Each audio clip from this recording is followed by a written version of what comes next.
2024년 7월 12일 새벽 4시 서울 강남구 대치동 레미안 아파트 현관문 앞에 한 노인이 서 있었어요.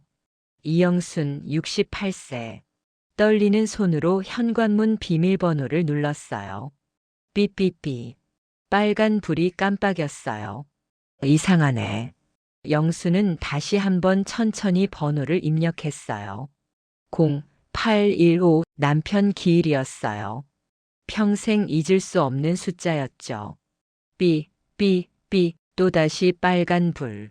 심장이 빠르게 뛰기 시작했어요. 설마.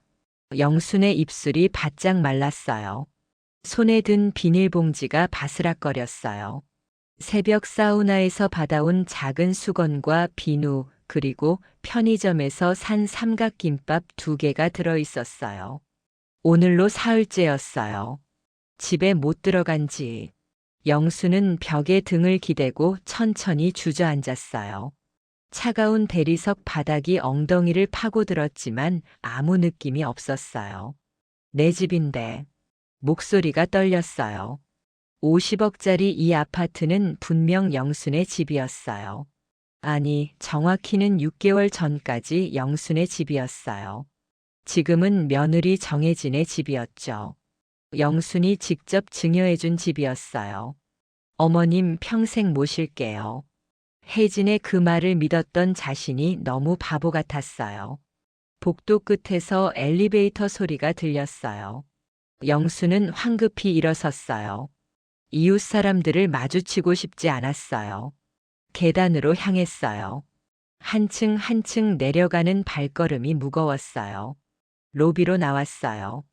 경비실 불이 환하게 켜져 있었어요. 영수는 고개를 숙이고 빠르게 걸었어요. 또 나가세요? 경비원의 목소리가 들렸어요. 영수는 대답하지 않았어요. 그냥 정문을 빠져나왔어요. 새벽 공기가 차가웠어요. 7월인데도 새벽은 쌀쌀했어요. 영수는 근처 24시간 카페로 향했어요. 아메리카노 한 잔을 시켰어요.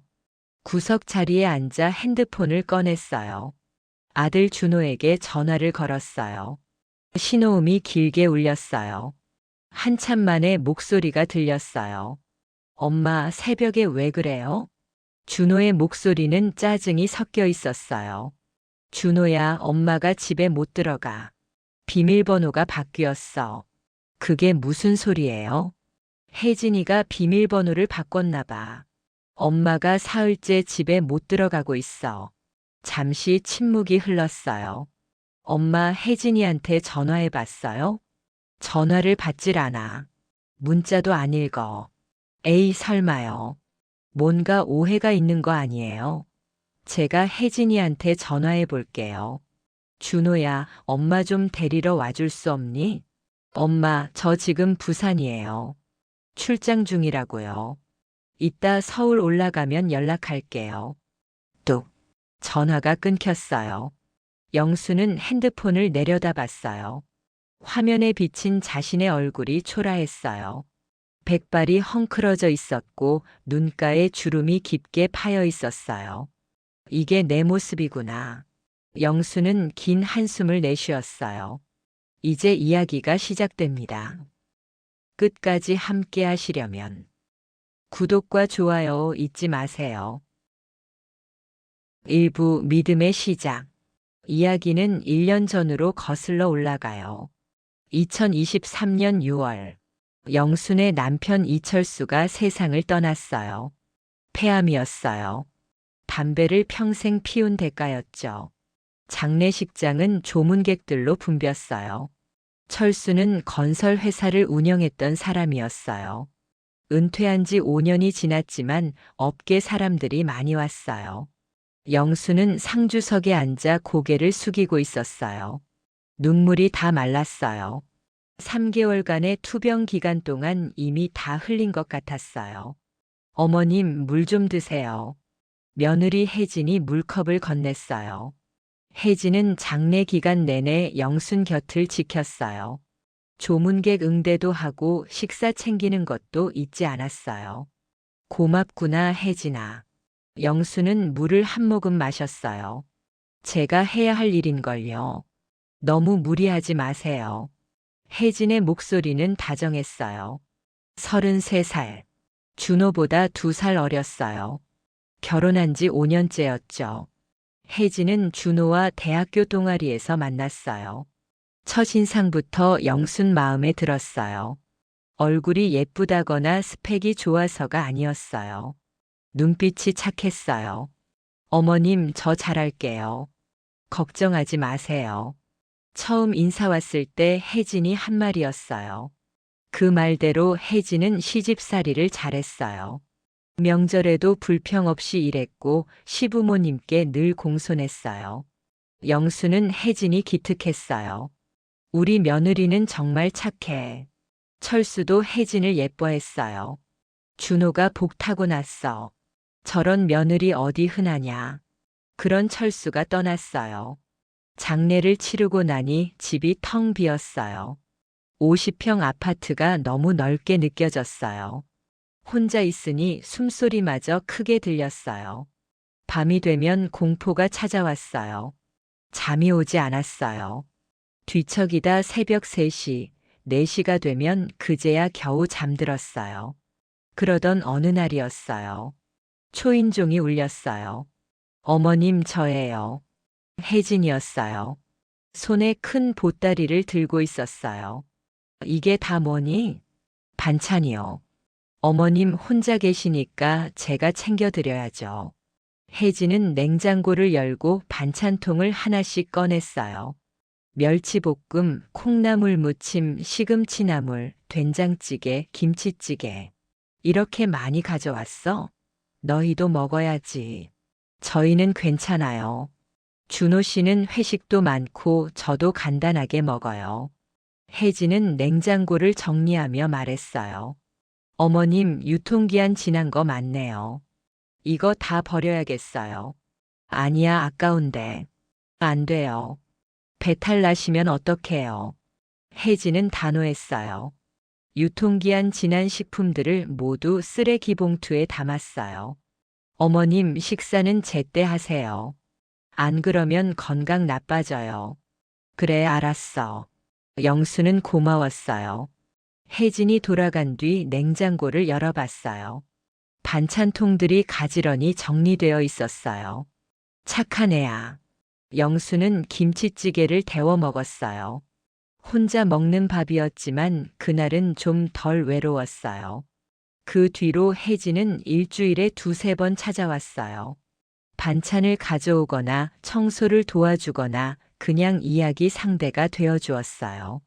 어머님, 요즘 어떠세요? 그냥 그렇지 뭐. 많이 외로우시죠? 혜진의 목소리에는 진심이 담겨 있었어요. 영수는 고개를 끄덕였어요. 밤만 되면 무서워. 혼자 있으니까 이상한 생각만 들어. 제가 자주 올게요. 언제든 연락하세요. 혜진은 영순의 손을 잡았어요. 따뜻했어요. 영수는 눈시울이 붉어졌어요. 고맙구나, 혜진아. 내가 있어서 다행이야. 무슨 말씀을요? 당연한 거예요.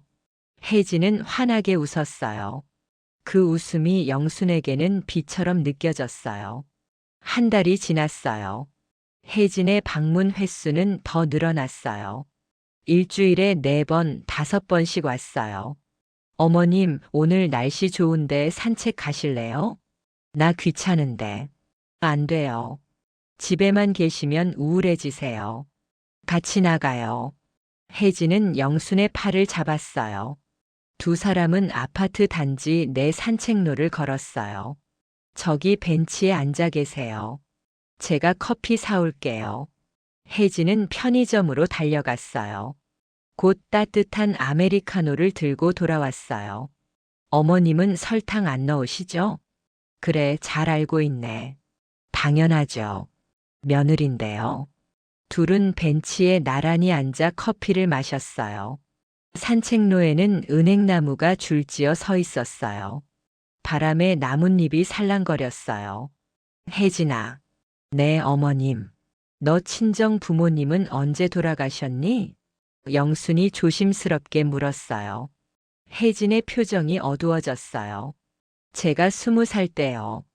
교통사고였어요. 두 분 다 한꺼번에. 세상에 그랬구나. 얼마나 힘들었니? 혼자 남았을 때 정말 막막했어요. 친척도 없고 의지할 데가 없었거든요. 혜진의 목소리가 떨렸어요. 대학 등록금은 어떻게 했어? 장학금이랑 아르바이트요. 편의점, 카페, 과외. 할 수 있는 건 다 했어요. 고생 많이 했구나.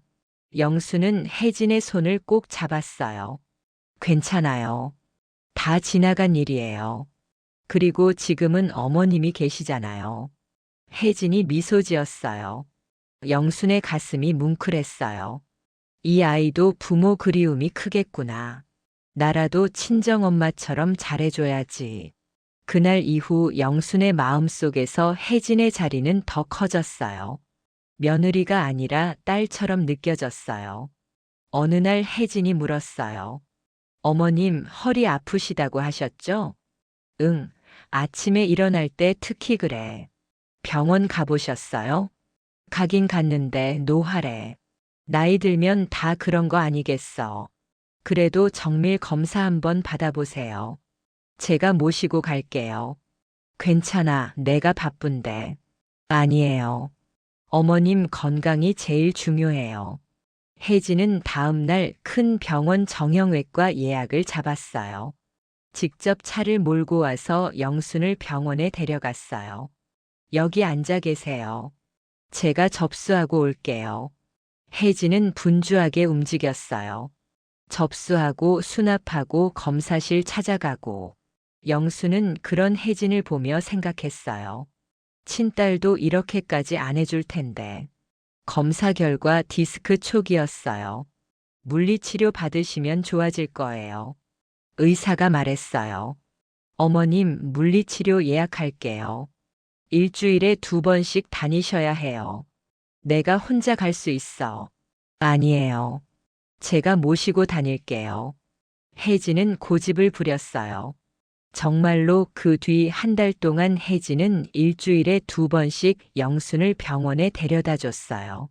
물리치료 받는 동안 밖에서 기다렸다가 집까지 바래다 줬어요. 혜진아, 너 회사는? 재택근무로 바꿨어요. 괜찮아요. 미안하구나. 무슨 말씀이세요? 어머님 건강이 먼저죠. 영수는 점점 혜진에게 의지하게 됐어요. 아들 준호보다 혜진이 더 믿음직스러웠어요. 준호는 바빴어요. 회사에서 팀장으로 승진한 뒤 더 바빠졌어요. 주말에도 골프 약속이 많았어요. 어머니한테 전화하는 것도 한 달에 한두 번이었어요. 엄마 잘 지내시죠? 저 요즘 너무 바빠서요. 나중에 시간 나면 갈게요. 그렇게 말하고는 한 달이 지나도 안 왔어요. 영수는 섭섭했지만 혼자 사귀었어요. 바쁘니까 그렇겠지. 아들이 잘 되는 게 중요하지. 대신 혜진이 그 빈자리를 채워줬어요. 9월 어느 날이었어요. 추석이었어요. 영수는 혜진과 함께 차례상을 차렸어요. 어머님, 전 제가 부칠게요. 앉아 계세요. 아니야, 같이 하자. 안 돼요. 어머님 허리 아프시잖아요. 혜진은 영순을 부엌 밖으로 밀어냈어요. 영수는 거실에 앉아 혜진이 요리하는 모습을 지켜봤어요. 능숙하게 칼질하고 전을 붙이고 나무를 묻히는 모습이 기특했어요. 준호는 오후 3시가 돼서야 나타났어요. 엄마 미안해요. 회사 일이 좀 있어서요. 괜찮아, 왔으니 됐지. 차례를 지내고 식사를 했어요. 준호는 식사 내내 핸드폰만 봤어요. 준호야, 밥 먹을 때는 핸드폰 좀 내려놓지 그러니. 아, 네. 미안해요. 준호는 핸드폰을 테이블에 내려놨지만 5분도 안 돼 다시 들었어요. 여보, 급한 일이야? 혜진이 물었어요. 응, 프로젝트 건인데 좀 복잡해.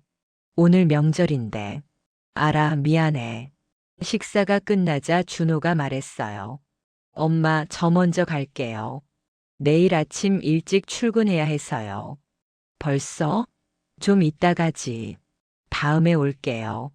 준호는 서둘러 현관으로 향했어요. 혜진이 따라 나갔어요. 어머님, 제가 설거지하고 갈게요. 너도 가봐라. 남편이랑 같이 가야지. 괜찮아요. 준호 씨는 먼저 보낼게요. 저는 어머님이랑 좀 더 있을래요. 혜진은 환하게 웃었어요. 준호가 나간 뒤 혜진은 설거지를 했어요.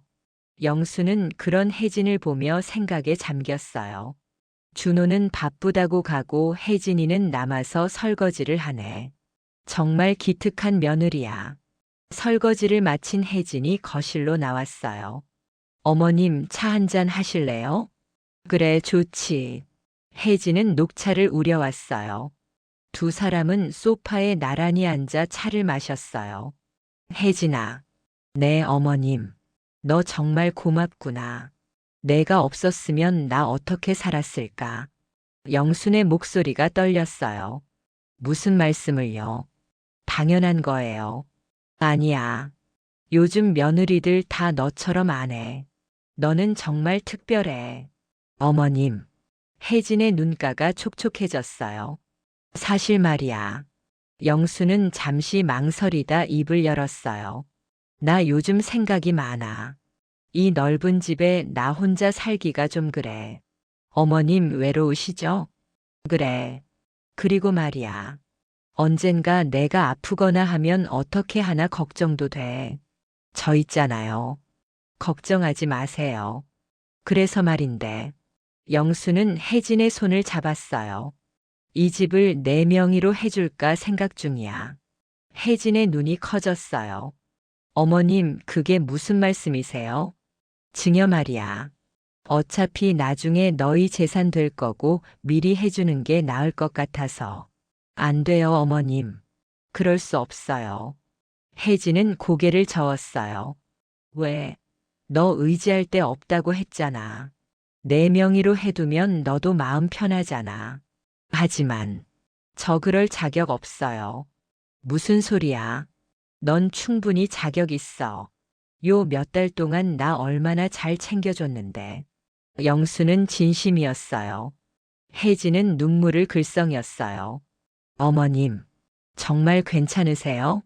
그럼 나 혼자 다 결정했어. 다음 주에 법무사 사무실 가자. 어머님. 혜진은 영순을 껴안았어요. 감사합니다. 정말, 정말 감사해요. 영순도 혜진을 꼭 안았어요.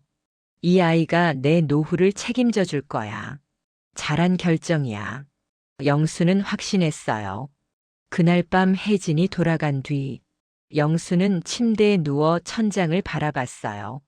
마음이 편안했어요. 좋은 결정이야. 혜진이라면 믿을 수 있어. 창밖으로 보름달이 밝게 빛나고 있었어요. 2부 균열의 시작. 2023년 10월 5일. 법무사 사무실. 영순과 혜진이 나란히 앉아 있었어요. 증여 계약서 작성하시는 거 맞으시죠? 법무사가 서류를 펼쳤어요. 네, 맞습니다. 영순이 대답했어요. 증여자는 이영수님, 수중자는 정혜진님. 부동산은 대치동 레미안 아파트 34평형. 시세가 50억 정도 되시네요. 법무사가 서류를 확인하며 말했어요. 증여세가 상당히 나올 텐데 괜찮으시겠어요? 세금은 제가 낼게요. 영순이 말했어요. 어머님, 그건 안 돼요. 제가 내야죠. 혜진이 손사래를 쳤어요. 아니야. 내가 주는 건데 내가 내는 게 맞아. 하지만 괜찮아. 남편이 보험금을 좀 남겨놨거든.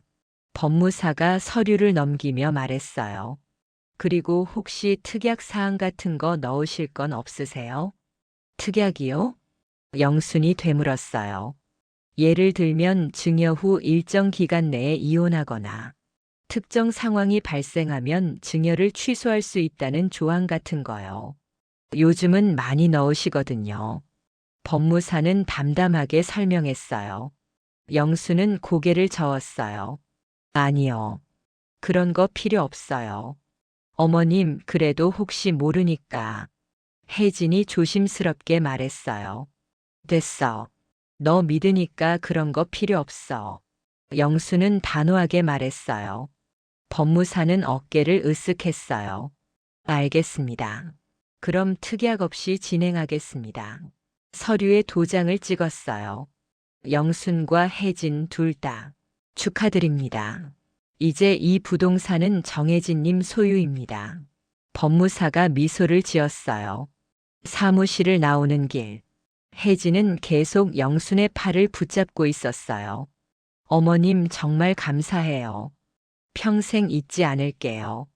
그래. 잘하고 있는 거지. 네, 잘하신 거예요. 저 정말 열심히 모실게요. 두 사람은 근처 식당에서 점심을 먹었어요. 어머님 뭐 드시고 싶으세요? 한정식 어때? 좋아요. 한정식 집 가요. 식사 내내 분위기가 화기애애했어요. 혜진은 계속 영순에게 반찬을 덜어주고 물을 따라 주었어요. 어머님 이거 맛있어요. 드셔보세요. 그래, 너도 많이 먹어라. 식사를 마치고 집으로 돌아왔어요. 어머님, 저 오늘 좀 일찍 가볼게요. 준호 회식 없는 날이라 저녁 준비해야 해서요. 그래, 알았어. 조심해서 가거라. 혜진이 현관문을 나서는 순간 뒤돌아보며 환하게 웃었어요. 어머님 사랑해요. 나도 그래, 혜진아. 문이 닫혔어요. 영수는 거실 소파에 앉았어요. 가슴이 따뜻했어요. 잘한 결정이야. 혜진이는 날 배신하지 않을 거야. 그날 밤, 영수는 편안하게 잠들었어요.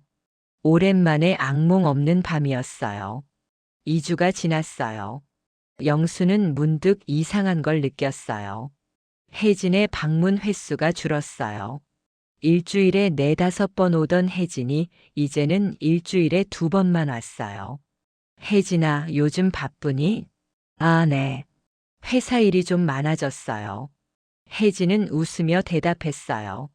하지만 예전처럼 오래 머물지 않았어요. 반찬 냉장고에 넣어두고 30분도 안 되어 나갔어요. 어머님, 저 먼저 갈게요. 오늘 약속이 있어서요. 벌써? 차라도 한잔하고 가지. 다음에요. 죄송해요. 혜진은 서둘러 나갔어요. 영수는 섭섭했지만 이해하려고 했어요. 바쁠 수도 있지. 그래도 일주일에 2번은 오잖아. 11월 초. 혜진의 방문은 일주일에 1번으로 줄었어요. 그것도 주말에만 잠깐 들렀다 갔어요. 혜진아, 이번 주는 1번도 안 왔네. 죄송해요, 어머님. 요즘 너무 바빠서요. 그래도 전화라도 한 통 해주지. 아, 맞다. 제가 깜빡했네요. 죄송해요. 혜진의 목소리에는 예전의 따뜻함이 없었어요.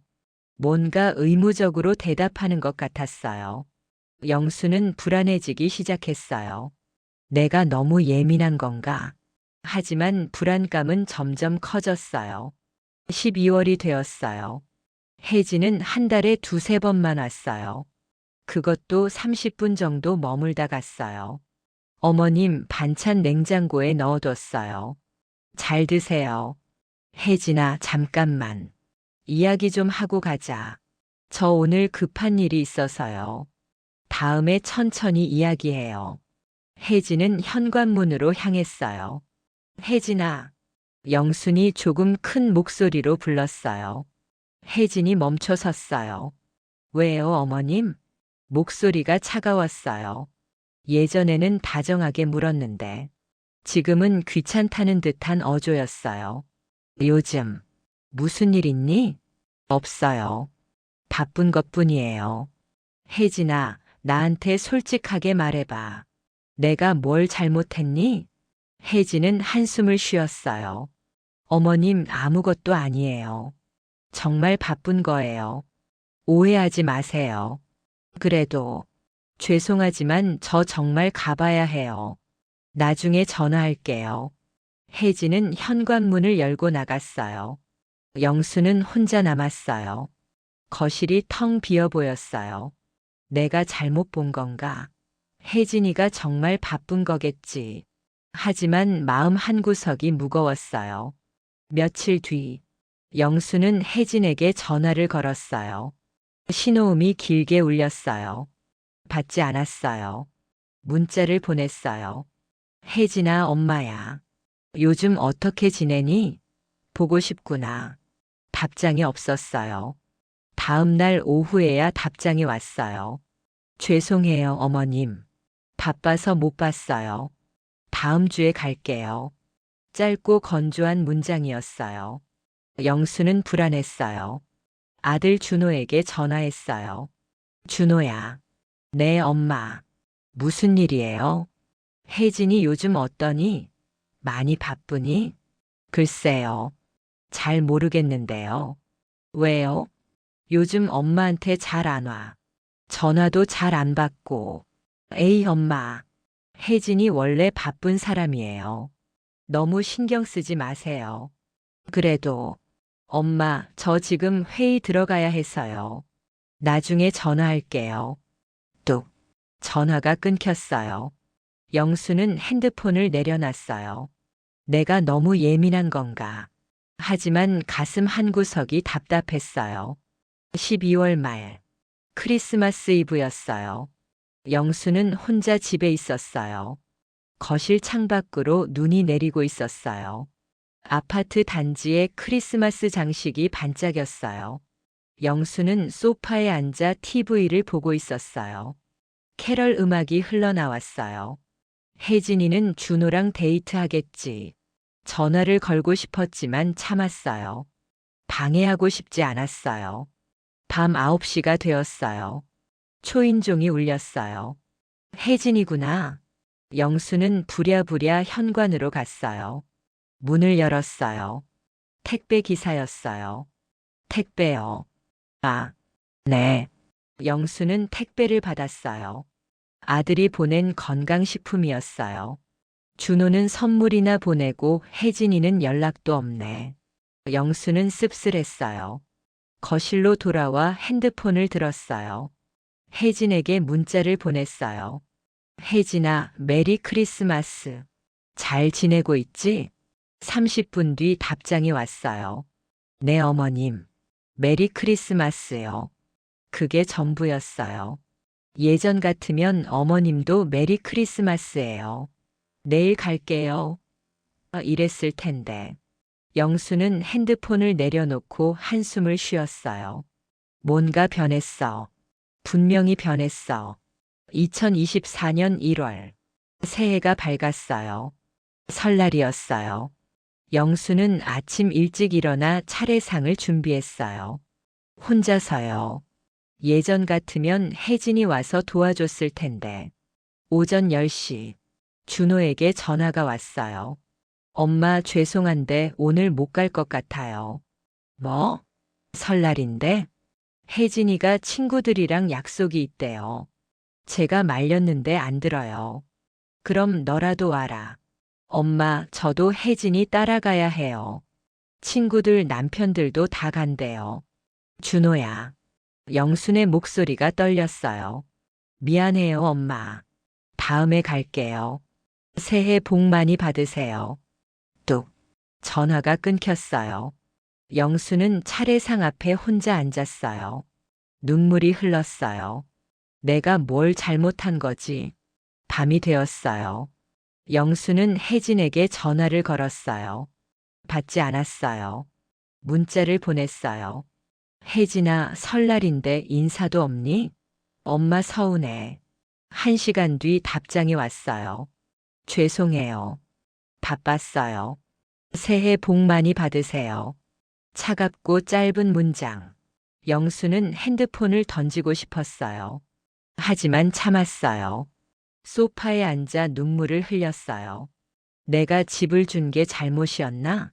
머릿속이 복잡했어요. 2월이 되었어요.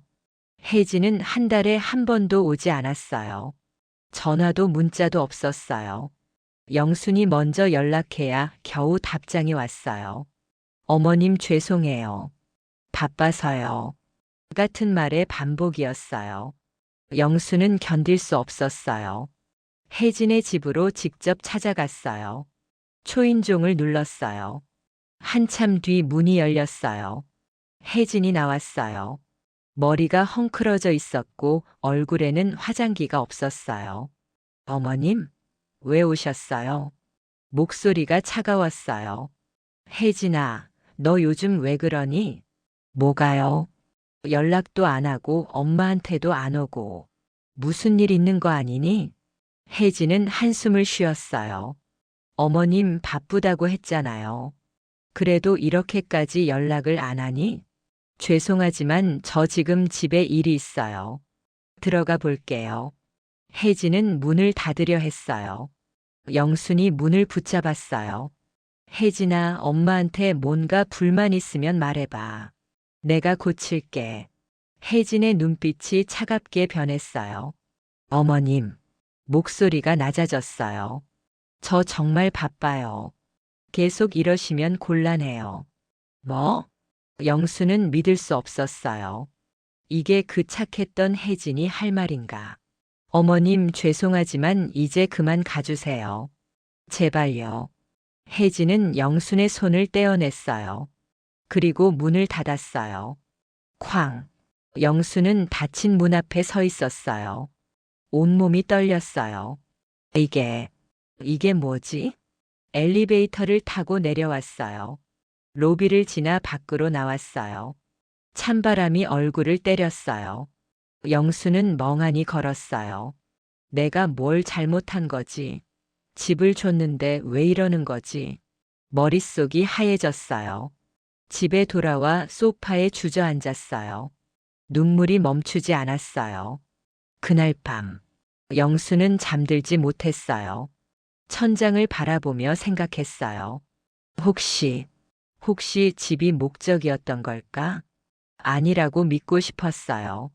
하지만 증거는 명확했어요. 증여 전에는 일주일에 4~5번 왔어요. 증여 후에는 점점 줄어들더니 이제는 아예 안 와요. 내가 속은 건가? 영수는 이불을 뒤집어 썼어요. 몸이 부들부들 떨렸어요. 분노인지 슬픔인지 알 수 없는 감정이 치밀어 올랐어요. 3월 초, 영수는 아들 준호에게 전화했어요. 준호야, 엄마 할 말이 있어. 네, 엄마. 뭐예요? 혜진이 말이야. 요즘 너무 이상해. 또 그 얘기예요? 엄마, 제발 그만해요. 준호의 목소리가 짜증스러웠어요. 준호야, 엄마 말 좀 들어봐. 혜진이가 증여받고 나서 완전히 달라졌어. 엄마, 그만하라고요. 혜진이 바쁜 거예요. 왜 자꾸 오해를 하세요? 오해가 아니야. 정말로. 엄마, 저 바빠요. 나중에 전화할게요. 또 전화가 끊겼어요. 영수는 핸드폰을 쥐고 울었어요. 아들까지 내 편이 아니네. 그날 오후, 영수는 증여 계약서를 꺼냈어요. 서류를 펼쳐서 읽어봤어요. 증여 취소 조항 없음. 법무사가 물었을 때 필요 없다고 했던 게 후회됐어요. 그때 조항을 넣어뒀어야 했는데. 하지만 이미 늦었어요. 계약은 완료됐고 아파트는 혜진의 소유였어요. 영수는 서류를 집어던졌어요. 종이가 바닥에 흩어졌어요. 내가 바보였어. 목소리가 공허하게 울렸어요. 밤이 깊어갔어요. 영수는 창밖을 바라봤어요. 도시의 불빛이 깜빡거렸어요. 이제 어떻게 하지? 아무 답이 없었어요. 3부 배신의 확인. 2024년 4월. 봄이 왔지만 영순의 마음은 겨울이었어요. 혜진은 석 달째 한 번도 오지 않았어요. 전화도 문자도 없었어요. 영순이 먼저 연락해도 답이 없었어요. 읽음 표시만 떴어요. 이게 사람이 할 짓인가? 영수는 혼잣말을 했어요. 냉장고에는 상한 반찬만 가득했어요. 식욕이 없었어요. 하루에 한 끼도 제대로 못 먹었어요. 몸무게가 5kg 빠졌어요. 거울을 보니 눈이 푹 꺼져 있었어요. 내가 이렇게 됐구나. 영수는 거울에서 눈을 돌렸어요. 4월 중순 어느 날, 영수는 혜진의 집 앞으로 또 갔어요. 이번에는 초인종을 누르지 않았어요. 그냥 복도에 서서 기다렸어요. 1시간이 지났어요. 2시간이 지났어요. 다리가 아팠지만 참았어요. 오후 3시쯤 엘리베이터 문이 열렸어요. 혜진이 나왔어요. 옆에 남자가 있었어요. 준호가 아니었어요. 키가 크고 잘생긴 남자였어요. 두 사람은 웃으며 이야기하고 있었어요. 혜진이 남자의 팔을 잡았어요. 친밀한 모습이었어요. 영수는 숨을 죽였어요. 두 사람은 혜진의 집 앞에 멈춰 섰어요. 혜진이 비밀번호를 눌렀어요. 문이 열렸어요. 둘은 집 안으로 들어갔어요. 문이 닫혔어요. 영수는 그 자리에 얼어붙었어요. 저게 뭐지? 온몸에 힘이 빠졌어요. 벽에 기대지 않으면 쓰러질 것 같았어요. 혜진이가 바람을 피운다고 믿고 싶지 않았어요. 하지만 방금 본 장면은 명확했어요. 영수는 떨리는 손으로 핸드폰을 꺼냈어요. 준호에게 전화를 걸었어요. 엄마 왜요? 준호야, 지금 어디니? 회사요. 왜요? 회사. 그럼 혜진이는? 혜진이요? 집에 있을 텐데요. 오늘 재택근무한대요. 영수는 입술을 깨물었어요. 재택근무라고 거짓말을 했구나. 엄마, 왜 그러세요? 무슨 일 있어요? 아니야. 아무것도 아니야. 그럼 끊을게요. 바빠서요. 뚝. 전화가 끊겼어요. 영수는 핸드폰을 쥐고 주저앉았어요. 복도 바닥이 차갑게 느껴졌어요. 어떡하지? 어떻게 해야 하지? 1시간 뒤, 혜진의 집 문이 열렸어요. 남자가 먼저 나왔어요. 혜진이 뒤따라 나왔어요. 다음 주에 또 봐요. 혜진의 목소리가 들렸어요. 그래, 조심해서 가. 남자의 목소리도 들렸어요. 남자가 혜진의 머리를 쓰다듬었어요. 혜진이 웃었어요. 영수는 계단 뒤에 숨어서 지켜봤어요. 남자가 엘리베이터를 탔어요. 혜진은 집으로 들어갔어요. 문이 닫혔어요. 영수는 계단에 주저앉았어요. 눈물이 주르륵 흘렀어요. 이럴 수가, 이럴 수가. 가슴이 찢어지는 것 같았어요. 집으로 돌아왔어요. 소파에 앉아 멍하니 있었어요. 머릿속이 복잡했어요. 아들한테 말해야 하나? 하지만 망설여졌어요. 증거가 없었어요. 그냥 같이 집에 들어간 것뿐이라고 변명할 수도 있었어요. 확실한 증거가 필요해. 영수는 결심했어요. 다음 날, 영수는 다시 혜진의 집 앞으로 갔어요.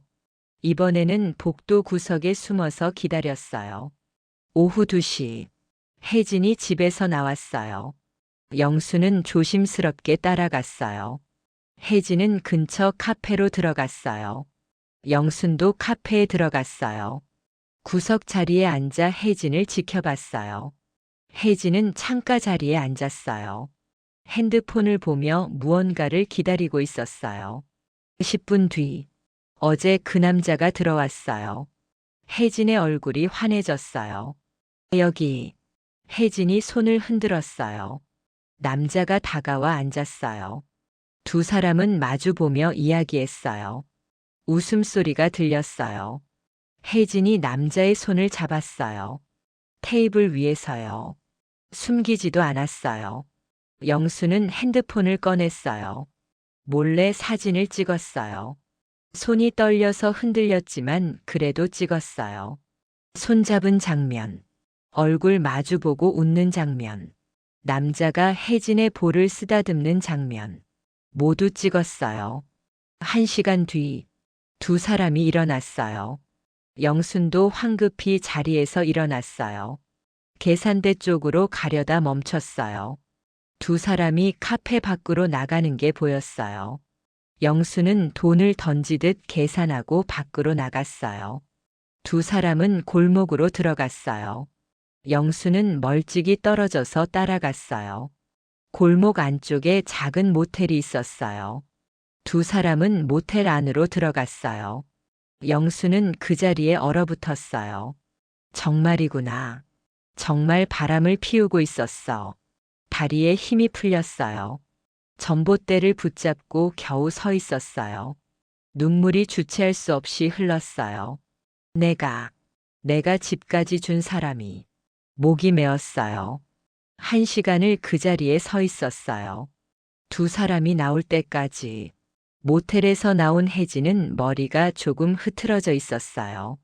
남자는 혜진의 허리에 손을 두르고 있었어요. 두 사람은 또 웃으며 걸어갔어요. 영수는 더 이상 따라가지 않았어요. 집으로 돌아왔어요. 현관문을 열자마자 화장실로 달려갔어요. 토할 것 같았어요.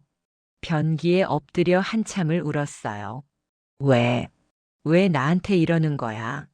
밤이 되었어요. 영수는 소파에 앉아 핸드폰 속 사진들을 봤어요. 혜진과 남자의 사진들. 증거는 충분했어요. 아들한테 보여줘야 해. 영수는 떨리는 손으로 준호에게 전화를 걸었어요. 엄마, 지금 좀 바빠요. 준호야, 중요한 얘기야. 지금 당장 만나야 해. 무슨 일인데요? 전화로는 못해. 직접 만나서 얘기해야 해. 준호는 한숨을 쉬었어요. 알았어요. 주말에 갈게요. 안 돼. 지금 당장. 영순의 목소리가 떨렸어요. 준호는 잠시 침묵했어요. 알았어요. 1시간 뒤에 갈게요. 전화가 끊겼어요. 영수는 소파에 앉아 아들을 기다렸어요. 시계를 보며 1분 1초를 세었어요. 1시간이 지났어요. 초인종이 울렸어요. 영수는 뛰다시피 현관으로 갔어요. 문을 열었어요. 준호가 서 있었어요. 얼굴이 피곤해 보였어요. 엄마, 무슨 일인데 이렇게 급하게 부르세요? 들어와. 앉아. 거실 소파에 앉았어요. 영수는 핸드폰을 꺼냈어요. 준호야, 이것 좀 봐. 사진을 보여줬어요. 카페에서 손잡은 사진. 준호의 얼굴이 굳었어요. 이게 뭐예요? 혜진이야. 다른 남자랑 같이 있는 거. 다음 사진을 넘겼어요. 볼을 쓰다듬는 사진. 준호의 입이 벌어졌어요. 이게 언제 찍은 거예요? 오늘. 내가 직접 봤어. 그리고 이 남자랑 모텔에도 들어갔어. 마지막 사진을 보여줬어요. 모텔 앞에서 나오는 사진. 준호는 핸드폰을 떨어뜨릴 뻔했어요. 이럴 수가. 준호의 목소리가 갈라졌어요.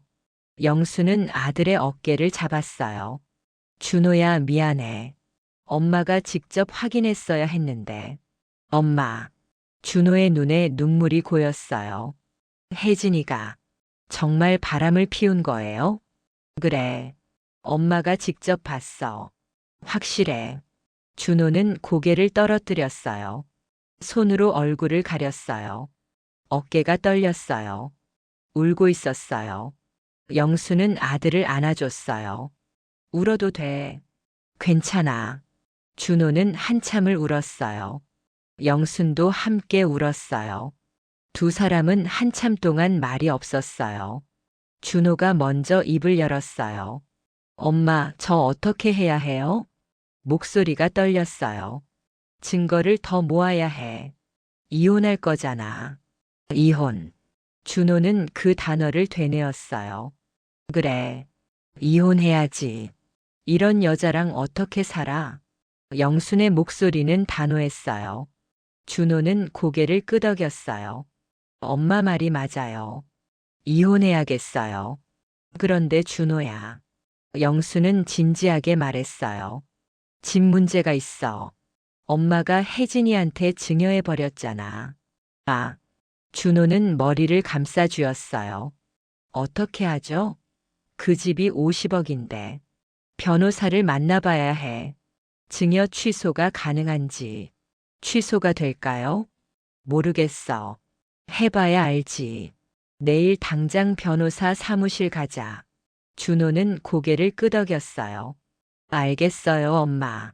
그날 밤, 준호는 영순의 집에서 잤어요. 자기 집에 가기 싫다고 했어요. 혜진을 보면 어떻게 할지 모르겠다고요. 영수는 아들에게 방을 내줬어요. 자신은 거실 소파에서 잤어요. 아니, 잔 게 아니었어요. 잠이 오지 않았어요. 천장을 바라보며 생각했어요. 이제 어떻게 되는 거지? 불안과 분노가 교차했어요. 집을 되찾을 수 있을까? 혜진이는 어떤 얼굴로 나올까? 아들은 괜찮을까? 생각이 꼬리를 물었어요. 새벽 4시가 되어서야 겨우 잠들었어요. 다음 날 아침, 영순과 준호는 변호사 사무실로 갔어요. 증여 취소 건으로 오셨다고요? 변호사가 물었어요. 중년의 여성 변호사였어요. 네. 제 아내가 바람을 피웠는데 그 아내한테 제 어머니가 집을 증여하셨거든요. 준호가 설명했어요. 변호사는 고개를 끄덕였어요. 증여한 지 얼마나 됐습니까? 6개월 정도요. 증여 계약서에 취소 조항은 없었나요? 영순이 고개를 저었어요. 없어요. 그때 변호사가 물어봤는데 제가 필요 없다고 했어요. 변호사는 한숨을 쉬었어요. 그게 문제네요. 그럼 취소 못하는 건가요? 준호가 불안하게 물었어요. 쉽지 않습니다. 하지만 방법이 아예 없는 건 아니에요. 무슨 방법이요? 배우자의 부정행위를 이유로 증여 취소를 주장할 수 있습니다. 민법 556조 수증자의 배은행위를 근거로요. 그게 가능해요? 영순이 몸을 앞으로 기울였어요. 증명이 필요합니다. 며느리분이 증여자인 시어머니에게 심각한 배은행위를 했다는 걸 입증해야 해요. 바람 피운 것만으로는 안 돼요? 그것만으로는 약합니다. 시어머니에게 직접적인 해를 끼쳤다는 증거가 필요해요. 변호사는 서류를 넘기며 설명했어요. 예를 들면 시어머니를 학대했다거나 모욕했다거나 집에서 내쫓으려 했다거나 하는 행위들이요. 영순과 준호는 서로를 바라봤어요. 아직은 그 정도까지는 아니에요. 준호가 말했어요. 그럼 지금 당장은 어렵습니다. 일단 이혼 소송부터 진행하시고 그 과정에서 증여 취소 사유를 만들어가는 게 좋겠어요. 증여 취소 사유를 만든다는 게 며느리분의 행동을 기록하세요. 시어머니에게 어떻게 대하는지, 연락은 하는지, 집에는 오는지 모든 걸 기록하고 증거를 모으세요. 변호사는 명함을 건넸어요. 일단 이혼 소송 의뢰서를 작성하시고 증거 수집을 시작하세요. 제가 도와드리겠습니다. 사무실을 나왔어요. 준호는 고개를 숙이고 걸었어요. 엄마 어떡해요? 집을 못 찾을 수도 있대요. 아니야. 찾을 거야. 반드시. 영순의 목소리는 단호했어요. 혜진이가 엄마한테 더 나쁜 짓을 하게 놔도 그럼 증거가 되는 거야. 그게 무슨. 준호야, 엄마를 믿어. 엄마가 해결할게. 영순의 눈빛이 달라져 있었어요. 더 이상 슬픔이 아니었어요. 분노와 결기였어요. 절대 이대로 당하지 않아. 반드시 되찾을 거야. 영수는 마음속으로 다짐했어요. 사부 추락의 나락. 2024년 5월. 준호는 혜진과 대면했어요. 그날 저녁 준호가 집에 들어갔을 때 혜진은 거실에서 TV를 보고 있었어요. 왜 이렇게 늦었어? 혜진이 무심하게 물었어요. 준호는 소파에 앉았어요. 혜진아, 우리 이야기 좀 하자. 무슨 이야기? 혜진은 여전히 TV를 보고 있었어요. 준호는 핸드폰을 꺼냈어요. 사진을 보여줬어요. 카페에서 남자와 손잡은 사진. 혜진의 얼굴이 하얗게 질렸어요. 이게 뭐야? 내가 물어볼 말이야. 이게 뭐야? 준호의 목소리가 떨렸어요. 혜진은 핸드폰을 빼앗으려 했어요. 준호가 피했어요. 이거 누가 찍은 거야? 그게 중요해? 내가 바람 피운 게 중요하지. 바람? 무슨 바람? 혜진은 발뺌했어요. 그냥 친구야. 대학 동기. 친구가 이렇게 손을 잡아? 모텔에 들어가. 준호가 다음 사진을 보여줬어요. 모텔 앞 사진. 혜진은 말문이 막혔어요. 잠시 침묵이 흘렀어요. 미안해. 혜진이 작은 목소리로 말했어요. 미안하다고? 그게 끝이야? 내가 잘못했어. 정말 미안해. 다시는 안 그럴게. 혜진이 다가왔어요. 준호의 손을 잡으려 했어요. 준호는 손을 뿌리쳤어요. 이혼하자. 뭐? 혜진의 눈이 커졌어요. 이혼하자고. 우리 이제 끝이야. 준호 씨, 진정해. 우리 이야기 좀 더 해보자. 더 할 이야기 없어. 이혼 서류 준비할게. 준호는 일어섰어요. 방으로 들어가 짐을 싸기 시작했어요. 혜진이 뒤따라 들어왔어요. 준호 씨, 제발. 내가 잘못했어. 용서해줘. 용서? 내가 뭘 했는데 용서를 바라. 준호는 옷을 가방에 집어넣었어요. 한 번만 봐줘. 제발. 혜진이 준호의 팔을 붙잡았어요. 준호는 팔을 뿌리쳤어요. 나, 이제 내 얼굴도 보기 싫어. 가방을 들고 현관으로 나갔어요. 혜진이 따라왔어요. 준호 씨, 이러지 마. 준호는 뒤도 돌아보지 않고 나갔어요. 문이 쾅 닫혔어요. 혜진은 문 앞에 주저앉았어요. 하지만 눈물은 나오지 않았어요. 대신 입술을 깨물었어요. 젠장. 작은 목소리로 중얼거렸어요. 준호는 어머니 집으로 갔어요. 엄마 말했어요. 이혼하겠다고. 잘했어. 영수는 아들을 안아줬어요. 힘들지? 네. 근데 해야 할 일이잖아요. 준호의 목소리는 지쳐 있었어요. 이제부터가 중요해. 혜진이가 어떻게 나오는지 지켜봐야 해. 네, 엄마. 다음 날, 혜진에게서 전화가 왔어요. 준호는 받지 않았어요. 문자가 왔어요. 준호 씨, 미안해. 이야기 좀 하자. 준호는 답장하지 않았어요. 계속 전화가 왔어요. 하루에 10통, 20통. 준호는 모두 무시했어요. 일주일이 지났어요. 혜진의 전화는 줄어들었어요. 하루에 한두 통만 왔어요. 그것도 곧 끊겼어요.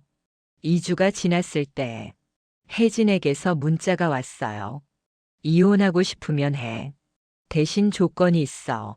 준호는 변호사에게 연락했어요. 혜진이가 조건을 말하겠대요. 만나보세요. 제가 동석하겠습니다. 변호사가 말했어요. 5월 말 카페에서 만났어요. 준호, 혜진 그리고 각자의 변호사. 혜진은 화장을 진하게 하고 있었어요. 얼굴에는 미소가 없었어요. 이혼은 하겠어. 대신 위자료는 안 줄 거야. 혜진이 먼저 말했어요. 위자료를 안 준다고? 준호의 변호사가 반박했어요. 부정행위를 한 쪽이 위자료를 받을 수는 없습니다. 증거가 있어요? 혜진의 변호사가 물었어요. 있습니다. 준호의 변호사가 사진들을 꺼냈어요. 혜진의 얼굴이 굳었어요. 하지만 곧 태어난 척했어요. 이게 전부예요? 이 정도로는 부정행위 입증 안 돼요. 혜진의 변호사가 말했어요. 모텔 출입 기록도 있습니다. 그래도 직접적인 증거는 아니잖아요. 준호는 주먹을 쥐었어요. 혜진아, 내가 정말 이렇게까지 나올 거야? 당연하지. 내가 왜 손해를 봐야 해? 혜진의 목소리는 차갑게 식어 있었어요.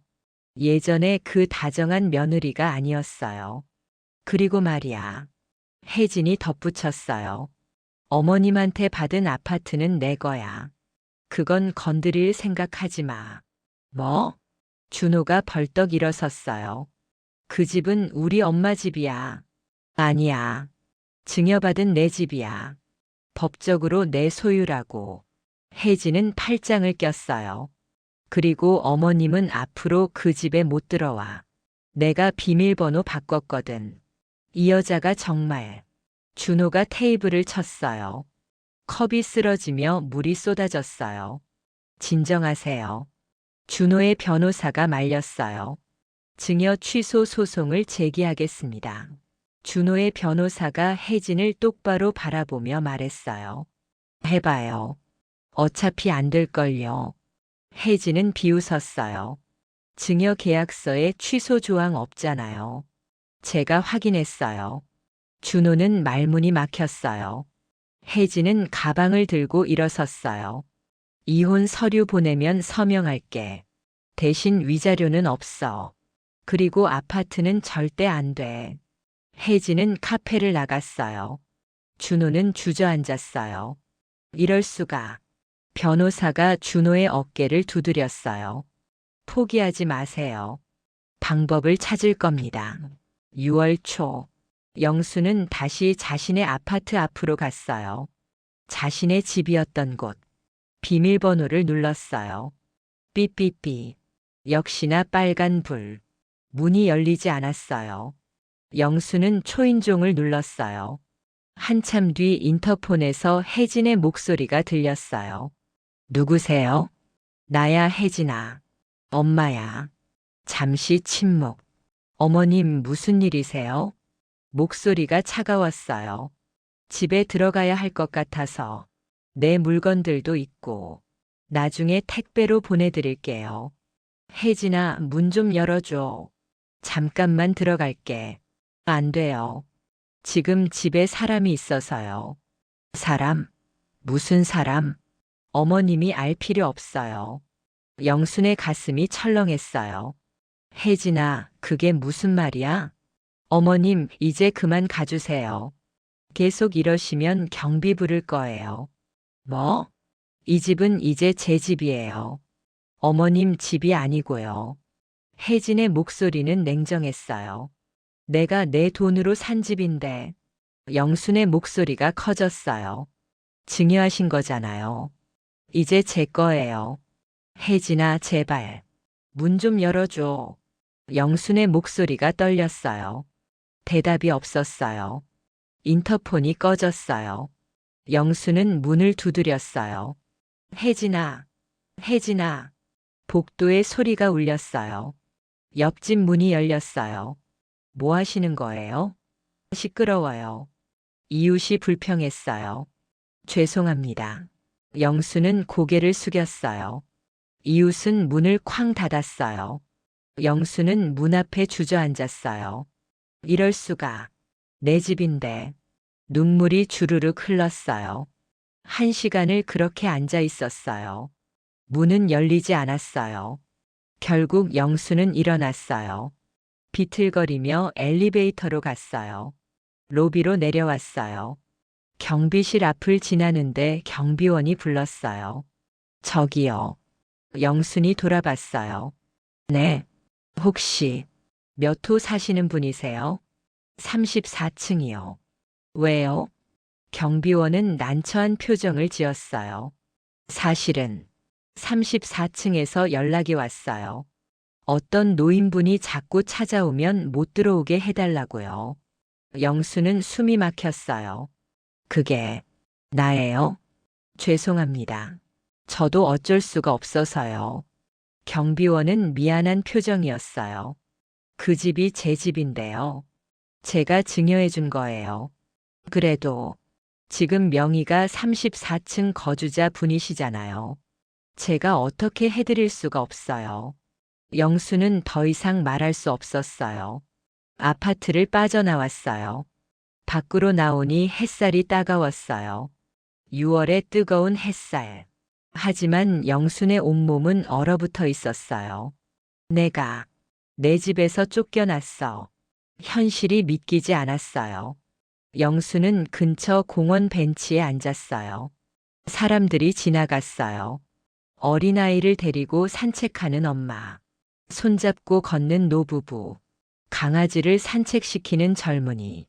모두 행복해 보였어요. 영순만 혼자 불행했어요. 핸드폰을 꺼냈어요. 준호에게 전화를 걸었어요. 엄마 왜요? 준호야. 혜진이가 엄마를 집에 못 들어오게 했어. 뭐라고요? 비밀번호도 바꾸고 경비한테도 연락해서 못 들어오게 했대. 영순의 목소리가 흐느꼈어요. 그 여자가 정말. 준호의 목소리에 분노가 실렸어요. 엄마 지금 어디 계세요? 공원 벤치에 있어. 가만히 계세요. 제가 지금 갈게요. 30분 뒤. 준호가 도착했어요. 영순을 보자마자 안아줬어요. 엄마 괜찮으세요? 괜찮을 리가 있니? 내 집인데 못 들어가. 영순은 아들 품에서 울었어요. 준호도 눈물을 참지 못했어요. 엄마 제가 해결할게요. 꼭 집을 되찾아올게요. 어떻게? 변호사님이 방법을 찾아주실 거예요. 조금만 참으세요. 준호는 어머니의 손을 꼭 잡았어요. 일단 제 원룸으로 가요. 엄마 거기서 지내세요. 너 혼자 사는 좁은 방인데. 괜찮아요. 제가 소파에서 자면 돼요. 두 사람은 준호의 원룸으로 갔어요. 10평도 안 되는 작은 방. 준호는 자신의 침대를 어머니에게 내줬어요. 엄마 여기서 주무세요. 준호야 미안하구나. 무슨 말씀을 그렇게 하세요. 당연한 거예요. 준호는 억지로 웃었어요. 하지만 그 웃음 뒤에 분노가 숨어 있었어요. 밤이 되었어요. 영수는 침대에 누웠어요. 천장을 바라봤어요. 좁은 원룸의 천장. 예전 50평 아파트의 높은 천장이 아니었어요. 내가 어떻게 이렇게 됐지? 눈물이 또 흘렀어요. 베개가 눈물로 젖었어요. 옆방에서 준호의 숨소리가 들렸어요. 아들도 잠들지 못한 것 같았어요. 준호까지 힘들게 하네.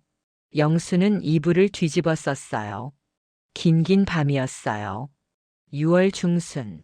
준호의 변호사가 연락을 했어요. 증여 취소 소송을 제기했습니다. 배은 행위를 이유로요. 승산이 있을까요? 준호가 물었어요. 쉽지 않습니다. 하지만 해볼 만해요. 혜진 씨가 시어머니를 집에서 쫓아낸 것, 연락을 끊은 것, 경비에게 출입을 막은 것. 이 모든 게 증거가 됩니다. 재판은 언제 시작돼요? 한 달 뒤쯤 첫 공판이 있을 겁니다. 준호는 어머니에게 소식을 전했어요. 엄마 소송 제기했대요. 정말? 영순의 눈에 희망이 떠올랐어요. 네. 한 달 뒤에 재판이 시작돼요. 이길 수 있을까? 이겨야죠. 반드시요. 준호는 다짐했어요. 하지만 마음 한구석은 불안했어요. 변호사도 쉽지 않다고 했으니까요. 한 달이 지났어요. 영수는 준호의 원룸에서 지냈어요. 좁은 공간에서 움츠리고 살았어요. 외출도 거의 하지 않았어요. 사람들을 만나기 싫었어요. 몸무게는 계속 줄었어요. 거울을 보면 늙은 자신의 얼굴이 보였어요. 불과 1년 전만 해도 건강했는데 지금은 병든 노인 같았어요. 7월 초, 첫 재판날. 영순과 준호는 법정에 갔어요. 혜진도 와 있었어요. 변호사와 함께. 혜진은 영순을 보고도 고개를 돌렸어요. 인사조차 하지 않았어요. 재판이 시작됐어요. 재판장이 서류를 검토했어요. 증여 취소 청구 사건이군요. 원고 측 주장을 들어보겠습니다. 준호의 변호사가 일어섰어요. 피고 정혜진은 증여 후 원고 이영순에게 심각한 배은 행위를 했습니다. 연락을 끊고 집 출입을 막고 경비에게까지 출입 금지를 요청했습니다. 증거 자료를 제출했어요. 경비실 통화 녹음, 문자 내용, 인터폰 영상. 혜진의 변호사가 반박했어요. 피고는 바쁜 일정으로 연락이 늦었을 뿐입니다. 집 출입을 막은 것은 이혼 과정에서의 사생활 보호를 위한 것이었습니다. 사생활 보호요? 시어머니를 못 들어오게 한 게 사생활 보호입니까? 시어머니가 아닙니다. 며느리와 아들이 이혼 중이므로 이제는 남입니다. 재판장이 손을 들었어요. 알겠습니다. 증인 신문을 진행하겠습니다. 영순이 증인석에 섰어요. 원고 이영순 씨, 피고에게 아파트를 증여한 이유가 무엇입니까? 며느리가 친정이 없고 의지할 곳이 없다고 해서요. 제가 친정 어머니처럼 챙겨주려고 증여했습니다. 증여 후 피고의 태도는 어땠습니까? 완전히 달라졌어요. 연락도 안 하고 집에도 안 오고. 영순의 목소리가 떨렸어요. 제 집인데 못 들어가게 하고. 눈물이 흘렀어요. 재판장이 잠시 기다렸어요. 계속하세요. 저는 그 아이를 친딸처럼 믿었어요. 그런데 집만 받아가고 저를 버렸어요. 영수는 울먹였어요. 혜진의 변호사가 일어섰어요. 이해 있습니다. 증인이 감정적으로 진술하고 있습니다. 인정합니다. 증인은 객관적으로 진술하세요. 재판장이 말했어요. 영수는 눈물을 닦았어요. 죄송합니다. 다음은 혜진의 차례였어요. 피고 정혜진 씨, 원고의 주장에 대해 답변하세요. 혜진은 태연하게 대답했어요. 저는 바빴을 뿐입니다. 일부러 연락을 끊은 게 아니에요. 집 출입을 막은 것은 이혼 과정이라 예민했어요. 시어머니가 자꾸 찾아오면 곤란했거든요. 시어머니의 물건은 택배로 보내드리려고 했어요. 혜진은 거짓말을 능숙하게 했어요. 표정도 변하지 않았어요. 재판은 1시간 만에 끝났어요. 다음 공판은 한 달 뒤입니다. 양측은 추가 증거를 준비하세요. 재판장이 선고했어요. 법정을 나오는 길. 혜진이 영순 옆을 지나갔어요. 어머님. 혜진이 작게 말했어요. 영순이 돌아봤어요. 포기하세요. 어차피 못 이겨요. 혜진은 차갑게 웃었어요. 그리고 가버렸어요. 영수는 그 자리에 얼어붙었어요. 준호가 어머니를 부축했어요. 엄마 괜찮으세요? 저 여자가. 영수는 말을 잇지 못했어요. 분노와 슬픔이 뒤섞였어요. 가슴이 터질 것 같았어요. 법원을 나왔어요. 영수는 벤치에 주저앉았어요. 엄마 힘내세요. 우리가 이길 거예요. 준호가 위로했어요. 하지만 영수는 알았어요. 쉽지 않다는 걸. 어쩌면 질 수도 있다는 걸. 내 집을 못 찾을 수도 있어. 그 생각이 들자 눈앞이 캄캄해졌어요. 오부 희망의 실마리. 2024년 7월 말. 영수는 준호의 원룸에서 2달째 지내고 있었어요. 몸은 점점 쇠약해졌어요. 밥맛이 없었어요. 하루 종일 누워만 있었어요. 준호는 걱정이 태산 같았어요. 엄마, 밥 좀 드세요. 이러다 쓰러지세요. 괜찮아. 먹기 싫어. 그래도 준호야, 엄마 혼자 좀 있게 해줘. 영수는 벽을 보고 누웠어요. 준호는 한숨을 쉬며 밖으로 나갔어요. 문이 닫히자 영수는 눈물을 흘렸어요. 소리 없이 이렇게 끝나는 건가? 내 인생이. 희망이 보이지 않았어요. 재판도 이길 것 같지 않았어요. 혜진은 너무나 당당했고 법은 혜진의 편인 것 같았어요. 며칠 뒤 준호가 퇴근하고 집에 들어왔어요. 엄마, 오늘 변호사님 만났어요. 그래. 뭐래? 희망이 있대요. 영순이 몸을 일으켰어요. 정말? 네. 혜진이가 실수를 했대요. 무슨 실수? 준호는 핸드폰을 꺼냈어요. SNS요. 혜진이가 인스타그램에 사진을 올렸거든요. 화면을 보여줬어요. 호화로운 레스토랑에서 찍은 사진. 남자와 함께. 이게 그 남자예요. 엄마가 봤던. 영수는 사진을 자세히 봤어요. 맞았어요. 카페에서 봤던 그 남자. 그런데 여기 보세요. 준호가 사진을 확대했어요. 테이블 위에 와인병이 보였어요. 로만의 콩티예요. 한 병에 1,000만 원 넘는 와인이에요. 뭐? 그리고 이 레스토랑은 강남에서 제일 비싼 곳이에요. 1인당 최소 50만 원은 나와요. 준호는 다음 사진으로 넘겼어요. 명품 가방을 들고 있는 혜진. 이 가방도 1,000만 원대예요. 신상이고요. 그걸 어떻게 아니? 제가 찾아봤어요. 혜진이가 해시태그를 달아놨거든요. 준호는 흥분한 목소리로 말했어요. 엄마, 이게 증거가 될 수 있대요. 증거? 혜진이가 엄마 집을 받아서 호화 생활하는 거잖아요. 그걸 자랑하고 다니는 거고요. 영순의 눈에 빛이 돌았어요. 정말 그게 도움이 될까? 변호사님이 그러는데 도덕적으로 문제가 있다고 주장할 수 있대요. 그래. 그럼.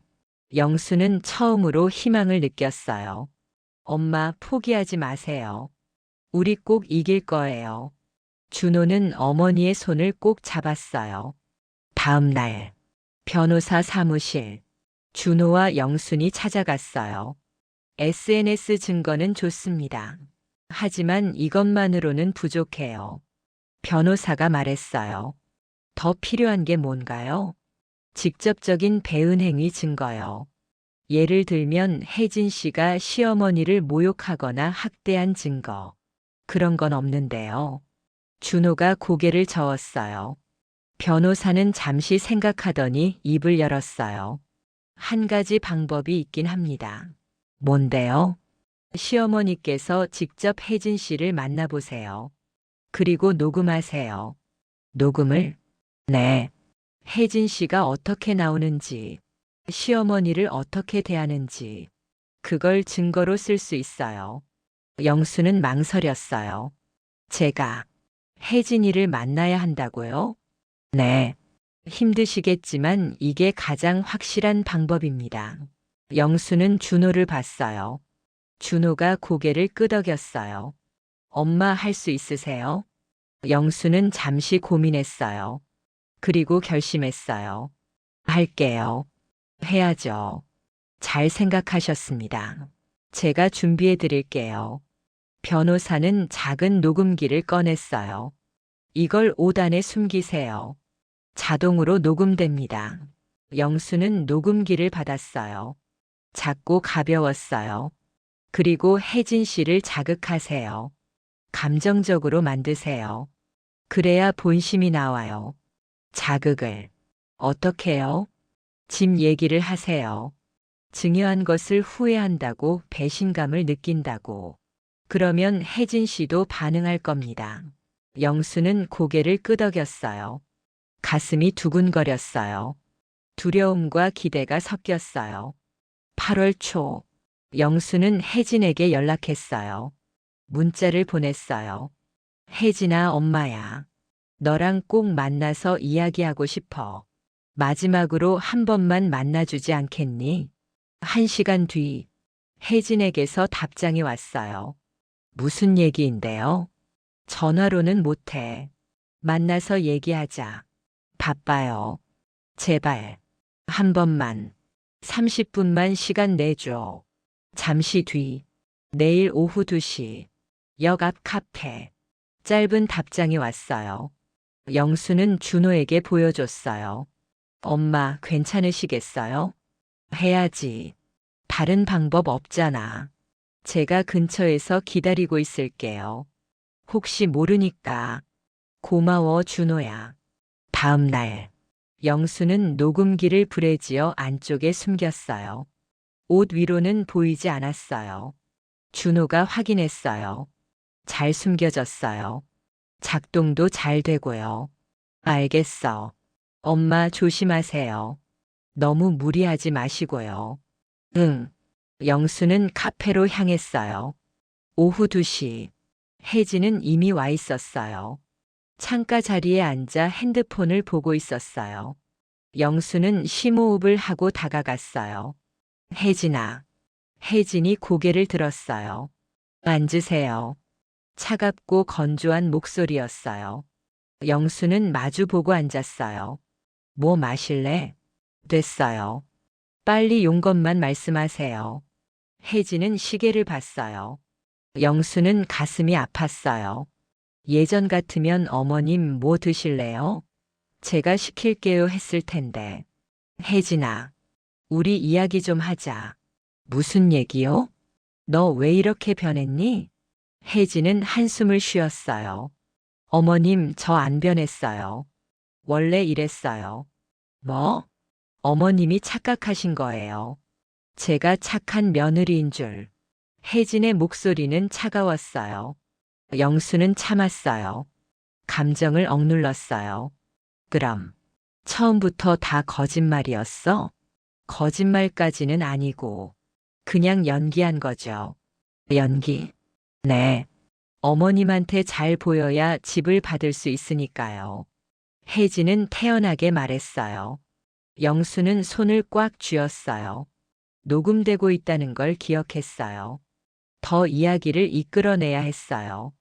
그럼, 처음부터 집이 목적이었단 말이니? 당연하죠.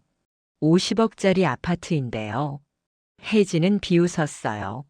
어머님도 순진하시긴. 누가 공짜로 효도해요? 혜진아. 영순의 목소리가 떨렸어요.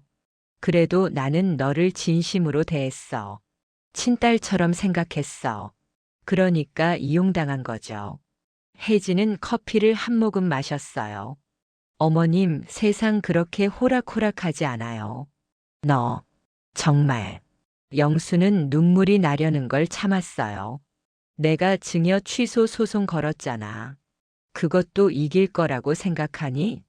혜진은 어깨를 으쓱했어요. 못 이기죠.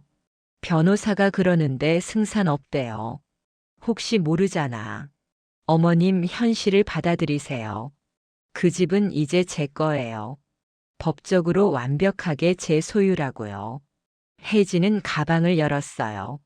명품 가방이었어요. 영순이 SNS에서 봤던 그 가방. 이쁘죠? 1,000만 원 넘게 했어요. 그걸 내 집 돈으로 산 거니? 제 집이요. 제 돈이고요. 혜진은 웃었어요. 영수는 더 이상 참을 수 없었어요. 혜진아, 그래도 양심이 있잖아. 내가 널 얼마나 잘해줬는데. 양심? 그게 뭐 하는 건데요? 혜진의 얼굴에서 웃음이 사라졌어요. 어머님 진짜 궁금해서 그러는데 왜 저한테 집을 줬어요? 너를 믿어서. 믿다니. 피 한 방울 안 섞인 남을요? 혜진은 냉소를 지었어요. 어머님 잘못이에요. 남을 너무 쉽게 믿어서요. 혜진아. 그리고 말이에요. 혜진은 몸을 앞으로 기울였어요. 준호랑은 이혼할 거예요. 이미 마음 정한 사람 있거든요. 그 남자 때문이구나. 네. 그 사람이 훨씬 나아요. 준호보다 잘생겼고 돈도 많고. 혜진은 핸드폰을 꺼냈어요. 사진을 보여줬어요. 그 남자와 함께 찍은 셀카. 곧 재혼할 거예요. 그 집에서요. 뭐? 제 집이니까 제 맘대로 하는 거예요. 어머님은 상관없어요. 영수는 온몸이 떨렸어요. 너, 정말 사람이 아니구나. 그렇게 생각하세요. 저 상관없어요. 혜진은 가방을 들고 일어섰어요. 더 할 얘기 없으면 저 갈게요. 바쁘거든요. 혜진아. 영순이 혜진의 팔을 잡았어요. 나요? 혜진이 팔을 뿌리쳤어요. 영수는 비틀거렸어요. 의자에 부딪혔어요. 주변 사람들이 쳐다봤어요. 제발 저한테 그만 연락하세요. 진짜 짜증나요. 혜진은 카페를 나갔어요. 영수는 그 자리에 주저앉았어요. 손이 부들부들 떨렸어요. 괜찮으세요? 카페 직원이 다가왔어요. 네, 괜찮아요. 영수는 겨우 일어났어요. 밖으로 나갔어요. 준호가 달려왔어요. 엄마, 괜찮으세요? 준호야. 영수는 아들 품에 쓰러졌어요. 엄마, 엄마. 준호는 어머니를 부축했어요. 병원 가야 해요.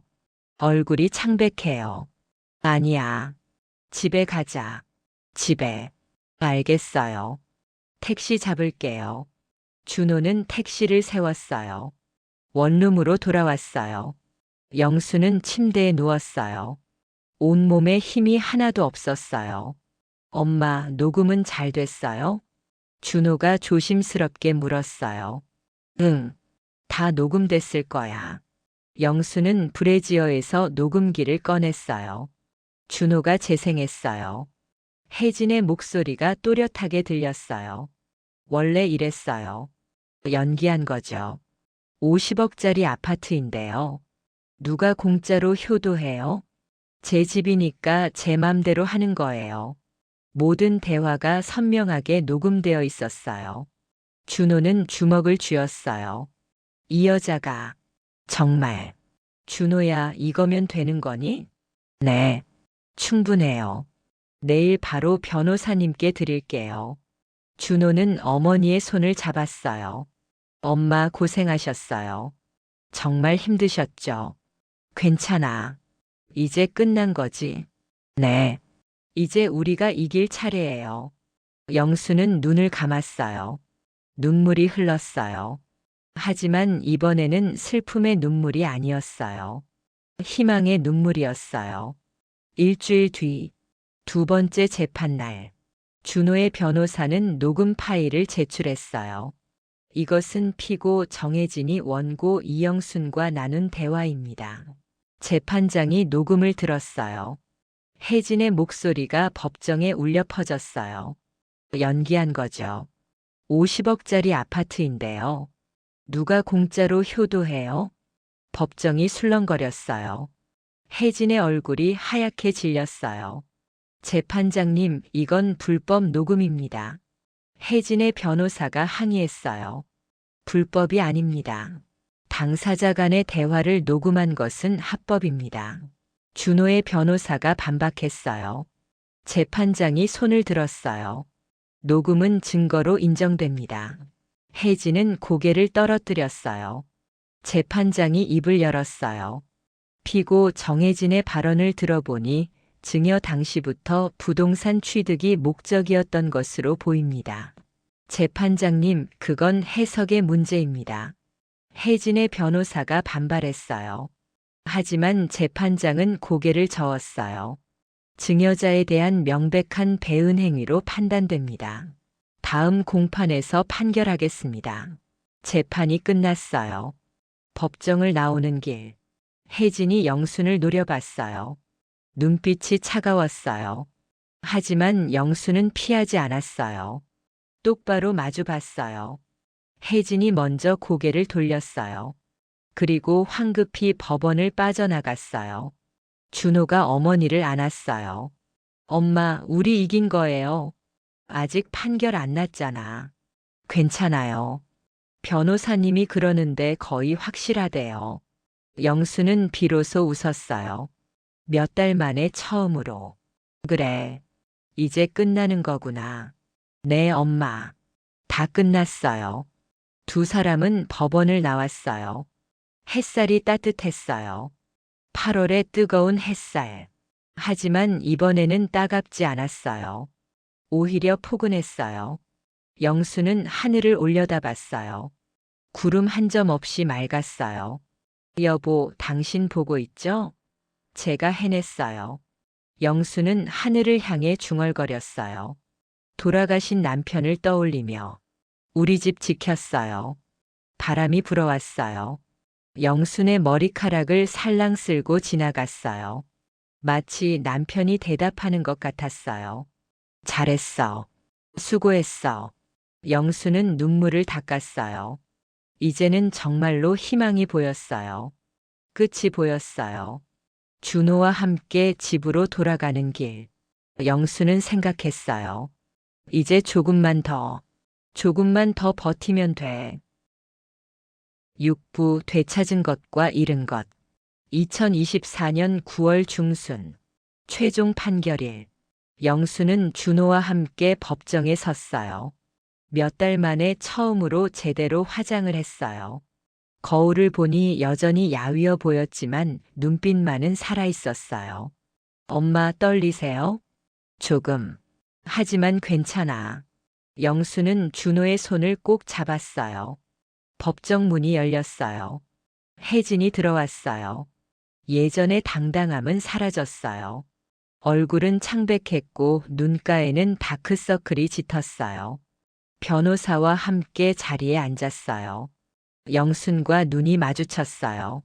혜진은 재빨리 고개를 돌렸어요. 모두 일어서 주십시오. 재판장이 입장했어요. 모두 일어섰어요. 재판장이 자리에 앉았어요. 착석하십시오. 재판장은 서류를 펼쳤어요. 법정이 조용해졌어요. 영순의 심장이 쿵쿵 뛰었어요. 준호가 어머니의 손을 더 세게 잡았어요. 재판장이 입을 열었어요. 2024 가단 1234호 증여 취소 청구. 사건에 대하여 판결을 선고합니다.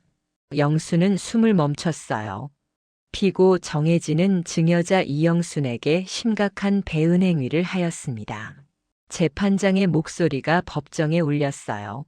녹음 기록에서 확인되듯이 피고는 증여 당시부터 부동산 취득만을 목적으로 증여자를 기만했습니다.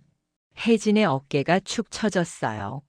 또한 증여 후 증여자에 대한 연락을 끊고 거주지 출입을 차단하는 등 명백한 배은 행위를 저질렀습니다. 이는 민법 제556조의 수증자의 배은 행위에 해당합니다. 재판장이 망치를 들었어요. 따라서 본 법원은 원고의 청구를 인용합니다. 쾅! 망치가 내려쳤어요. 피고는 원고에게 서울 강남구 대치동 레미안 아파트 34평형에 대한 소유권을 반환하라. 증여는 취소되었음을 선고합니다. 영수는 그 순간을 평생 잊지 못할 거예요. 온몸에서 힘이 빠지는 것 같았어요. 눈물이 주르륵 흘렀어요. 준호가 어머니를 안았어요. 엄마, 이겼어요. 우리 이겼어요. 그래, 이겼구나. 영수는 울먹였어요. 법정 안 사람들이 박수를 쳤어요. 방청객 중에는 비슷한 일을 겪은 노인들도 있었어요. 잘 됐어요. 정의가 이겼네요. 여기저기서 축하의 말이 들렸어요. 혜진은 고개를 푹 숙이고 있었어요. 변호사가 뭔가 말했지만 혜진은 대답하지 않았어요. 재판장이 덧붙였어요. 피고는 한 달 내로 부동산 소유권 이전 등기를 원상 회복하고 그동안 거주한 것에 대한 부당이득금 1,500만 원을 원고에게 지급하라. 또한 소송 비용은 피고가 부담한다. 쾅! 마지막 망치 소리. 재판이 끝났어요. 영순과 준호는 서로를 껴안고 한참을 울었어요. 너무 힘든 시간이었어요. 너무 긴 싸움이었어요. 하지만 이겼어요. 마침내 이겼어요. 법정을 나오는 길. 혜진이 복도에 서 있었어요. 혼자였어요. 변호사는 이미 가버렸어요. 영순과 눈이 마주쳤어요. 혜진은 다가왔어요. 어머님. 목소리가 떨렸어요. 죄송해요. 정말 죄송해요. 혜진이 무릎을 꿇었어요. 제발 용서해 주세요. 제가 정말 잘못했어요. 눈물이 줄줄 흘렀어요. 하지만 영수는 알았어요. 저 눈물이 진심이 아니라는 걸. 집을 잃게 돼서 우는 거라는 걸. 혜진아, 영순의 목소리는 차분했어요. 너 지금 뭐가 미안한 거니? 제가 어머님을 배신한 거요. 아니야. 영수는 고개를 저었어요. 넌 날 배신한 게 아니야. 처음부터 날 속인 거지. 어머님, 난 너를 용서 안 해. 못해. 영순의 목소리는 단호했어요. 내가 한 짓을 생각하면 치가 떨려. 용서는 내가 바랄 게 아니야. 어머님 제발. 혜진이 영순의 옷자락을 잡았어요. 영순은 뿌리쳤어요. 이제 다신 내 앞에 나타나지 마. 준호 앞에도. 영순은 돌아섰어요. 준호와 함께 걸어갔어요. 뒤에서 혜진의 울음소리가 들렸어요. 하지만 영순은 뒤돌아보지 않았어요. 더 이상 그 여자에게 줄 감정이 없었어요. 한 달 뒤, 10월. 영수는 자신의 집으로 돌아왔어요. 현관문 앞. 새로 바뀐 비밀번호를 눌렀어요. 1-0-1-5. 남편 생일. 띠링. 문이 열렸어요. 영수는 천천히 안으로 들어갔어요. 집은 텅 비어 있었어요. 혜진이 모든 짐을 가져갔어요. 가구도 가전도 거의 없었어요. 하지만 영수는 개의치 않았어요. 집이 있으면 됐어요. 거실 창문을 열었어요. 햇살이 쏟아져 들어왔어요. 먼지가 춤을 췄어요. 다녀왔습니다. 영수는 빈 거실에 대고 말했어요. 목이 메었어요. 준호가 짐을 들고 들어왔어요. 엄마, 침대는 어디에 놓을까요? 안방에 놓자. 네. 준호는 침대를 안방으로 옮겼어요. 영수는 거실을 둘러봤어요. 6개월 만에 돌아온 집. 모든 게 낯설었어요. 하지만 동시에 편안했어요. 내 집이야. 내가 지켜낸 집. 영수는 소파가 있던 자리에 섰어요. 바닥에 앉았어요. 손으로 마루를 쓰다듬었어요. 차갑고 단단했어요. 엄마, 바닥에 왜 앉아 계세요? 의자 가져올게요. 아니야. 그냥 이렇게 있고 싶어. 영수는 눈을 감았어요. 그동안의 일들이 주마등처럼 스쳐 지나갔어요. 혜진을 처음 만났던 날. 며느리를 믿고 집을 증여했던 날. 집에서 쫓겨나 사우나를 전전하던 날. 준호의 좁은 원룸에서 지내던 날. 법정에서 이겼던 날. 모든 것이 꿈 같았어요. 엄마. 준호가 옆에 앉았어요. 정말 고생 많으셨어요. 너도 고생했지. 저는 괜찮아요. 엄마가 더 힘드셨을 텐데. 준호는 어머니의 어깨에 머리를 기댔어요. 엄마, 이제 행복하세요. 앞으로는 제가 잘할게요. 알아. 우리 준호 믿어. 두 사람은 한참 동안 말없이 앉아 있었어요. 창밖으로 해가 지고 있었어요. 노을이 아름다웠어요. 주황빛, 분홍빛, 보랏빛. 하늘이 물들어갔어요. 참 예쁘다. 영순이 중얼거렸어요. 네. 정말 예쁘네요. 준호도 노을을 바라봤어요. 엄마, 저 이혼 서류 받았어요. 그래? 네. 혜진이가 보냈어요. 다 서명되어 있었어요. 잘 됐구나. 이제 정말 끝이네요. 준호는 씁쓸하게 웃었어요. 5년 결혼 생활이 이렇게 끝나다니. 준호야. 영순이 아들의 손을 잡았어요. 너 잘못 없어. 내가 나쁜 사람을 만난 거야. 알아요. 근데 좀 허무해요. 그래도 끝난 게 다행이야. 더 오래 갔으면 더 힘들었을 거야. 맞아요. 준호는 고개를 끄덕였어요. 엄마, 저 당분간 여기서 같이 살아도 될까요? 그럼. 얼마든지. 엄마도 혼자 있기 싫거든. 고마워요, 엄마. 날이 어두워졌어요. 준호가 불을 켰어요. 거실에 불이 환하게 들어왔어요. 엄마, 저녁 먹으러 갈까요? 오늘은 제가 살게요. 그래, 좋지. 두 사람은 집을 나섰어요. 엘리베이터를 타고 내려가는 길. 영수는 거울에 비친 자신을 봤어요. 여전히 야위었지만 얼굴에는 생기가 돌았어요. 다시 시작이야. 영수는 다짐했어요. 11월. 영수는 조금씩 일상을 되찾아갔어요. 가구를 새로 샀어요. 소파, 식탁, 침대. 하나씩 채워나갔어요. 집이 다시 따뜻해졌어요. 어느 날 오후, 초인종이 울렸어요. 영순이 인터폰을 확인했어요. 낯선 여자였어요. 누구세요? 혹시 이영수님 댁 맞나요? 네, 그런데요. 택배 왔어요. 영수는 문을 열었어요. 큰 상자였어요. 여기 서명 부탁드려요. 서명을 하고 상자를 받았어요.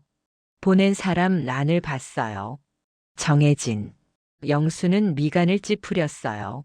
상자를 들고 안으로 들어왔어요. 뜯어봤어요. 영순의 물건들이 들어있었어요. 옷, 화장품, 액자들. 그리고 편지 한 통. 영수는 망설이다 편지를 열었어요. 어머님께 정말 죄송합니다. 말로 다 할 수 없을 만큼 죄송합니다. 저는 어머님을 배신했습니다. 이유도 변명도 없습니다. 그냥 제가 나쁜 사람이었습니다. 어머님이 저를 믿어주셨을 때 저는 진짜 딸이 된 것 같았어요. 친정 부모님이 안 계셨던 저에게 어머님은 정말 소중한 분이었어요. 하지만 저는 욕심이 생겼습니다. 돈이 보였고 집이 보였고 편한 삶이 보였습니다. 그래서 어머님을 이용했습니다. 지금 생각하면 정말 미친 짓이었어요. 어떻게 그런 짓을 할 수 있었는지 저도 이해가 안 됩니다. 지금 저는 모든 걸 잃었어요. 집도 남편도 명예도, 그리고 무엇보다 어머님을요. 후회해도 돌이킬 수 없다는 걸 압니다. 용서를 바라지도 않습니다. 다만 한 가지만은 믿어주세요. 제가 어머님께 느꼈던 감정 중에 단 1%라도 진심이 있었다는 걸요. 비록 99%가 거짓이고 욕심이었지만 1%의 진심은 있었어요. 그게 제 마지막 변명입니다. 어머님 부디 건강하세요. 그리고 행복하세요. 저는 제가 한 일의 대가를 치르며 살겠습니다. 정해진 올림. 영수는 편지를 내려놨어요.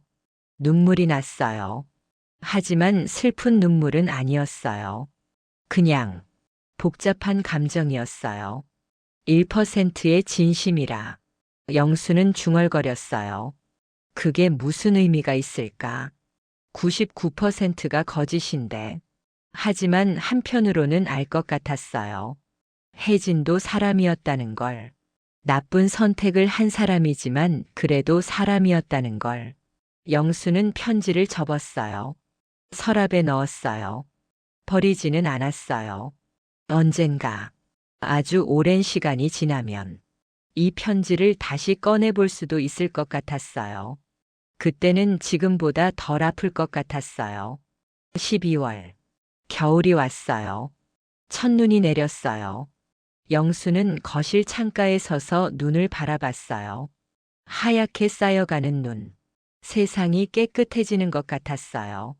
엄마, 눈 와요. 준호가 신이 나서 말했어요. 그러네. 참 예쁘다. 엄마, 우리 저녁에 떡볶이 먹을까요? 눈 오는 날엔 떡볶이죠. 그래, 좋아. 영수는 미소 지었어요. 문득 1년 전이 떠올랐어요. 남편이 세상을 떠나고 혼자 남아서 외로워하던 시절. 혜진을 만나고 믿고 배신당하고 모든 걸 잃을 뻔했던 그 시간들. 엄마, 왜 그러세요? 무슨 생각해요? 응? 아니야. 그냥. 영수는 고개를 저었어요. 지난 일 생각하고 있었어. 엄마, 이제 그런 생각하지 마세요. 다 지나간 일이에요. 알아. 근데 있잖아. 영수는 준호를 바라봤어요. 그 일이 있어서 내가 배운 게 있어. 뭐요? 사람을 함부로 믿으면 안 된다는 것. 영수는 창밖을 다시 바라봤어요. 피 한 방울 안 섞인 남은 결국 남이더라. 엄마. 하지만 동시에 알았어. 영수는 준호의 손을 잡았어요. 진짜 가족이 누군지도 알았어. 너 말이야. 내가 엄마 곁에 있어줘서 정말 고마웠어. 준호는 눈시울이 붉어졌어요. 엄마, 당연한 거예요. 저 엄마 아들이잖아요. 그래, 내 아들이지. 두 사람은 포옹했어요. 창밖에는 여전히 눈이 내리고 있었어요. 하얗고 고요하게 세상을 덮어가고 있었어요. 2025년 1월, 새해가 밝았어요. 영수는 거실에서 차를 마시고 있었어요. 준호는 회사에 갔어요. 혼자 있는 시간이었어요. 하지만 예전처럼 외롭지 않았어요. 오히려 평온했어요. 초인종이 울렸어요. 영순이 인터폰을 확인했어요. 준호였어요. 엄마, 저예요. 문 열어주세요. 너 회사 안 갔어? 갔다가 왔어요. 잠깐만요. 문을 열어줬어요. 준호가 큰 화분을 들고 들어왔어요. 이게 뭐니? 난초예요. 엄마 좋아하시잖아요. 어머, 이렇게 큰 걸. 집들이 선물이에요. 늦었지만요. 준호는 난초를 거실 창가에 놨어요. 햇살이 잘 드는 곳이었어요. 예쁘다. 영수는 난초를 쓰다듬었어요. 하얀 꽃이 우아하게 피어 있었어요. 엄마, 이제 정말 새로 시작하는 거예요. 그래, 새로 시작하는 거지. 영수는 고개를 끄덕였어요. 그리고 엄마, 준호가 조심스럽게 말했어요. 저 회사에서 여자 소개받았어요. 정말? 네, 괜찮은 사람이래요. 한번 만나보려고요. 그래, 만나봐. 좋은 사람이면 엄마한테도 소개시켜줘. 네, 엄마. 근데 이번엔 천천히 할 거예요. 조심스럽게요. 그래야지. 사람은 오래 봐야 알아. 영수는 쓴웃음을 지었어요. 자신이 뼈저리게 배운 교훈이었어요. 엄마도 이제 친구들 좀 만나세요. 너무 집에만 계시지 말고요. 그럴까? 오랜만에 옛날 친구들한테 연락해 볼까? 그러세요. 엄마도 엄마 인생 사세요. 준호는 미소 지었어요. 전 이제 출근할게요. 저녁에 뵐게요. 그래, 조심해서 다녀와. 준호가 나간 뒤 영수는 혼자 난초를 바라봤어요. 꽃잎이 빛에 반짝였어요. 다시 시작이야. 영수는 핸드폰을 꺼냈어요. 오랜만에 친구들에게 연락을 했어요. 여보세요? 영자야? 나 영순이야. 어머, 영순아. 오랜만이다. 응. 그동안 좀 일이 있었어. 이제 괜찮아. 우리 만날까? 그래. 다음 주에 보자. 전화를 끊고 영수는 창밖을 바라봤어요. 1월의 햇살이 따뜻했어요. 겨울이지만 봄이 올 거라는 걸 알 수 있었어요. 곧 머지않아 영순의 인생에도 봄이 올 거예요. 에필로그. 그로부터 3년 뒤 영수는 72세가 되었어요. 여전히 그 아파트에서 살고 있었어요. 준호는 재혼했어요. 착하고 성실한 여자와 이번 아내는 진짜 좋은 사람이었어요. 영순에게도 잘했어요. 하지만 영순은 배웠어요. 며느리에게 모든 걸 주지 않는다는 것을, 적당한 거리를 유지하는 것을, 믿되 의심하고 주되 한계를 두는 것을. 영수는 이제 친구들과 자주 만났어요. 등산도 가고 여행도 갔어요. 삶을 즐기고 있었어요. 어느 봄날 오후, 영수는 거실에서 차를 마시고 있었어요. 창밖으로 벚꽃이 흩날렸어요. 핸드폰이 울렸어요. 모르는 번호였어요. 여보세요? 어머님, 저 혜진이에요. 영수는 숨이 멎었어요. 3년 만에 듣는 목소리였어요. 어머님, 죄송해요. 전화해서는 안 되는 거 아는데. 그냥 어머님 목소리가 듣고 싶어서요. 혜진의 목소리는 많이 변해 있었어요. 지쳐 있었어요. 잘 지내시죠? 건강하시고요. 영수는 대답하지 않았어요. 저는 지금 지방에서 살고 있어요. 작은 회사 다니면서요. 그냥 조용히 살고 있어요. 어머님 정말 죄송했어요. 매일매일 후회하면서 살아요. 혜진의 목소리가 떨렸어요. 어머님 한 번만 뵈도 될까요? 직접 사과드리고 싶어요. 영수는 입을 열었어요. 혜진아, 네 어머님. 난 너를 용서 못해. 내가 나한테 한 짓을 생각하면 아직도 화가 나. 아직도 아파. 어머님. 하지만 말이야. 영수는 창밖의 벚꽃을 바라봤어요. 널 이해하려고 노력하고 있어. 조금씩, 아주 천천히. 어머님. 혜진이 흐느끼는 소리가 들렸어요. 만나지는 않을 거야. 아직은. 어쩌면 영원히. 네, 알겠습니다. 하지만 내가 잘 살았으면 좋겠어. 진짜로. 다른 사람들한테는 착하게 살아. 네, 감사합니다. 이제 전화 끊을게. 어머님 정말 감사합니다. 그리고 죄송합니다. 영수는 전화를 끊었어요. 핸드폰을 내려놓고 한참을 앉아 있었어요. 눈물이 났어요. 슬픔도 있었고, 분노도 있었고, 안도도 있었어요. 그리고 약간의 연민도 있었어요. 그래도 사람은 사람이니까. 영수는 눈물을 닦았어요. 밖에서 아이들 웃음소리가 들렸어요. 봄날의 햇살이 따뜻했어요. 영수는 차를 한 모금 마셨어요. 여전히 따뜻했어요. 인생도 그런 것 같았어요. 쓰디쓴 순간도 있지만 따뜻한 순간도 있는 거. 영수는 창밖을 바라보며 생각했어요. 난 살아냈어. 그리고 앞으로도 살아갈 거야. 벚꽃이 흩날렸어요. 하얗고 아름답게. 영순의 삶 위로. 오늘 이야기는 여기서 마무리합니다. 여러분 혹시 주변에서 비슷한 상황을 겪고 계신다면 혼자가 아니라는 걸 기억하세요.